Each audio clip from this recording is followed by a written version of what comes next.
मेरे प्यारे बच्चों, भाषा और व्याकरण की क्लास में आप सभी का स्वागत है। आज हम बात करेंगे विसर्ग संधि के बारे में।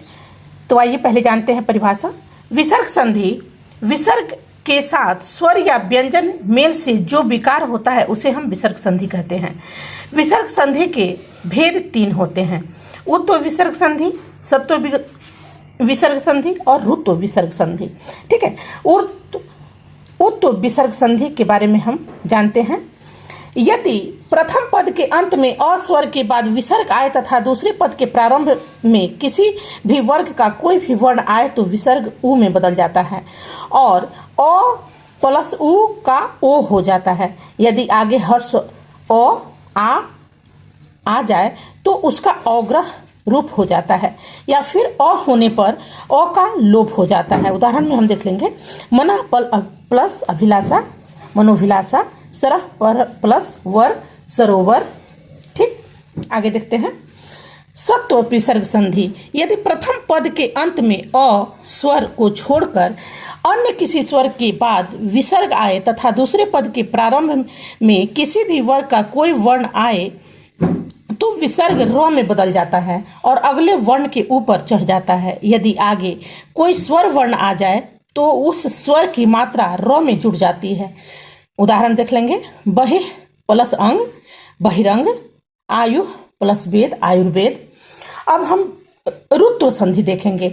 यदि प्रथम पद के अंत में किसी भी स्वर के बाद विसर्ग आए तथा दूसरे पद के प्रारंभ में त या थ आए तो विसर्ग दंत स में और च छ तलावे स में, और यदि ट और ठ आए तो विसर्ग मूर्धन्य स में बदल जाता है। उदाहरण देख लेंगे हम: इतः प्लस तत्, इत स्तः, नमः प्लस चय, निश्चय। ठीक है, अब विसर्ग संधि के कुछ नियम होते हैं जिसका जानना हमारे लिए बहुत जरूरी है। तो पहला नियम हम देखेंगे: यदि प्रथम पद के अंत में अ आ स्वर के बाद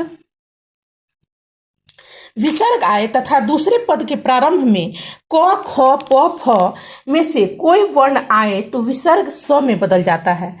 उदाहरण: पुरः प्लस कारः, पुरस्कारः, भा प्लस कर, भास्कर। इसके कुछ अपवाद शब्द भी हैं, जैसे अधः प्लस पतन, अधः पतन, प्रातः प्लस काल, प्रातः काल। अब नियम दूसरा हम देख लेंगे: यदि प्रथम पद के अंत में अ आ स्वर को छोड़कर अन्य किसी स्वर के बाद विसर्ग आ जाए तो दूसरे पद के प्रारंभ के में क ख प फ म में से कोई एक वर्ण आए तो विसर्ग मूर्धन्य स में बदल जाता है। ठीक है, उदाहरण देख लेंगे: निह प्लस कलंक, निष्कलंक, दुह कर प्लस कर, दुष्कर। अब नियम हम 3 देखेंगे। यदि छोटी ई और छोटा ऊ के बाद विसर्ग हो तो और उसके बाद र आए तो ई ऊ का बड़ा ई और बड़ा ऊ हो जाता है और विसर्ग लुप्त हो जाता है। उदाहरण में देख लेंगे: निह प्लस र, निरव, निह प्लस रस, निरस।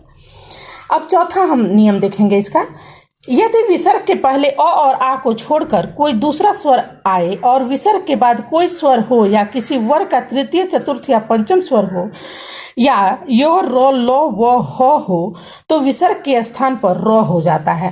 ठीक है, उदाहरण में देख लेंगे: निह प्लस उपाय, निरुपाय, निह प्लस झर, निर्झर। ठीक है, अब नियम हम 6 देख लेंगे। यदि विसर्ग के पहले कोई स्वर हो और बाद में च छ या तलावे श हो तो विसर्ग का तलावे स हो जाता है। जैसे उदाहरण में देखेंगे: निह प्लस चय, निश्चय, निह प्लस छल, निश्चल। ठीक है, तो ये तो रहा विसर्ग संधि। अब अगले वीडियो में मैं कुछ और लेकर के आऊंगी। तब तक के लिए गुड बाय।